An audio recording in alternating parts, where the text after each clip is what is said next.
The Victorian era of British history was the period of Queen Victoria's reign, from June 1837 until her death on 22 January 1901.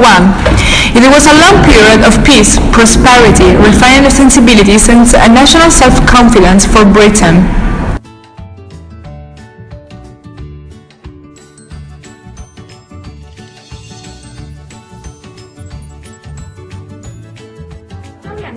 Saw the alternative of power between the two main political parties, the Conservatives and the Liberals. The Conservatives represented the interests of the landed gentry. Most important representatives were Sir Robert Peel and Benjamin Disraeli. The Liberals saw the search of progress in the free exercise of individual energy. Reforms like Poor Law Amendment Act offering very hard conditions and separating men, women and children in different buildings. The first real working class movement, called Chartism, was born in this period. Mid-Victorian governments pursued the policy of laissez-faire, allowing free trade and competition as advocated by the manufacturing classes.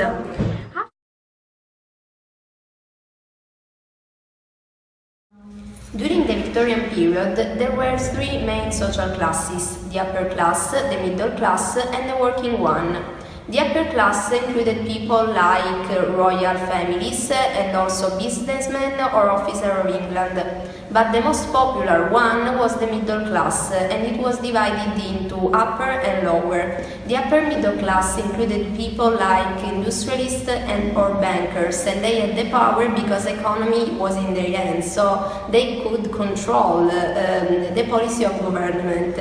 Instead, the lower middle class included people like clerks or civil servants, and they worked in respectable jobs, jobs which didn't involve working with their hands. But we have to remember that the British middle class descended from the Puritans, so they had a strict morality, an high sense of duty, and also great importance was given to chastity. At the end, we have to remember the working class. It was divided into upper working class and lower working class. In the first one, we find the skilled labor. Instead, in the last one, we find the unskilled labor.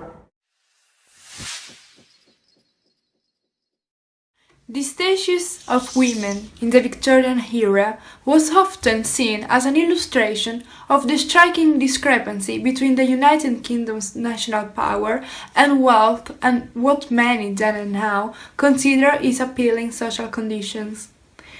During the era symbolized by the reign of the British monarch Queen Victoria, women did not have suffrage rights, the right to sue or the right to own property. At the same time, women participated in the paid workforce in increasing numbers following the Industrial Revolution. Feminist ideas spread among the educated female middle classes.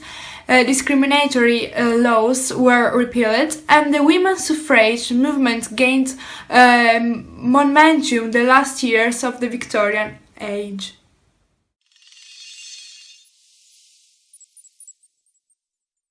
In the Victorian Age, the family represented the most important institution dominated by the figure of the father. In 1870, the Everett family had more or less 5 or 6 children. Many activities like prayers or reading the Bible were carried out inside the family, and particular attention was devoted to activities relating to culture, for example, reading all of the family, gathered in roaming rooms or playing music. The ideals of Victorian family were more or less 3. The first one was that the family was a patriarchal unit, the second one was that the man represented the authority, the last one instead was that the women had the key role regarding the education of the children and the managing of the house.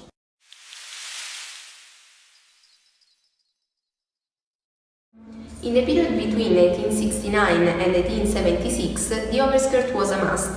In fact, if one wasn't worn, one would be simulated with trimmings. Trimmings were added to all but plainest dress. Also, this overskirt would then be fitted over the bodice, showing a belt or a large bow behind. Then we have the detached basque, a very small overskirt that was very popular at that time. The basque became attached to the bodice, and the bodice became to extend past the waist and over the hips. Evening dress were all off the shoulders, with trimmings framing the neckline. Evening sleeve instead were very small and decorated with puffings, ruffles and bows.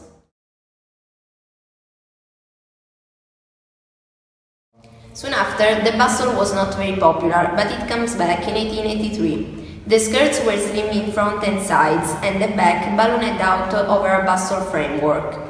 The line was still vertical, instead the bodice shortened back up to above the hip sides. Evening dresses were all high on the shoulders, without any sleeve. In 1890, the bustle disappeared. The skirts were slim in front and silvery full behind, but without any ruffle. The sleeve began to extend slowly. Instead, the bodice became either short at the hip or long as a jacket. During this decade, the focus switched from the skirt to the bodice. As the skirts became ever plainer, the bodice exploded with flirts and bows.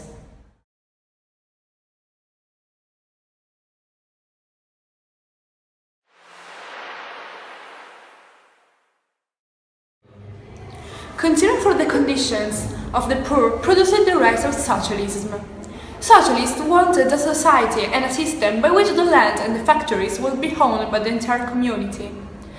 Karl Marx, a German who lived and studied in London, editor of the famous Das Kapital 1867, advocated a class war in which the capitalist class would disappear.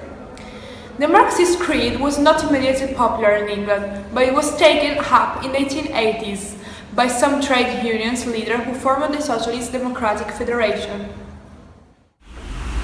Victorian Age saw intense activity in most literary genres. The novel was the great favorite, but there were famous poets like Tennyson and Browning, plus a group of rebels, the Pre-Raphaelites. The essay continued to flourish, but towards the end of the century gave way to the short story, which was gaining status and popularity. They were an important innovation to drama. Readers' tastes varied according to class, income, and education. For the upper class, the well-educated but intellectual, we have a small position of the Victorian reading public. Instead, for the working class, there were some literacy rates far below the general standard, increased as working hours diminished and how housing improved and public libraries spread. That's the end of the video. We hope that you like it. Thanks for watching.